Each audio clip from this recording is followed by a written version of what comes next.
Glenn Mikallef innominat tal-Gvern Malti għal Kummissarju Ewropew fil-leġislatura l-ġdida ġie assenjat portafoll wiesa li jinkorpora l-oqsma taż-żgħażagħ il-ġustizzja interġenerazzjonali, l-isports u anke l-kultura.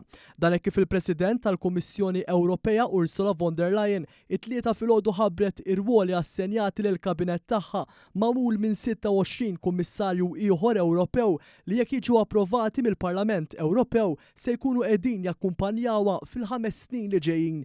Mikallef li fl-età ta' 35 sena u għal-iżżar minn nominati tal-pajjiżi għal kummissarji Ewropej se jkun responsabbli fost l-oħrajn biex isib modi differenti biex jinvolvi l-żgħażagħ fit-tfassil tal-politika tal-Unjoni Ewropea.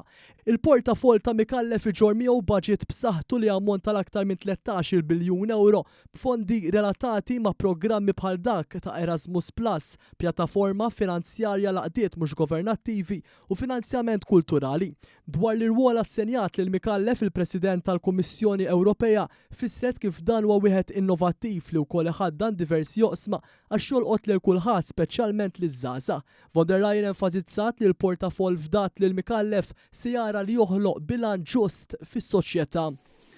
Glenn Mikallef will be the Commissioner for Intergenerational Fairness, Culture, Youth and Sport. Intergenerational fairness is a cross-cutting topic. It affects all of us, but especially young people. And it is about the right balance in a society, and I have entrusted Glenn to watch over this. Sa dan it-tant ftit tal-ħin wara li ġie assenjat il-portafoll lilu, innominat Malta għal huwa vera ta' privileġġ li ġie assenjat setturi li huma tant qrib il-ħajja u l-esperjenzi ta' kuljum taċ-ċittadini tal-Unjoni Ewropea. Innominati għal kompetizzjoni tal-Kummissjoni Ewropea għal 5 snin ġejjin huma 17 il-raġel u 10 nisa.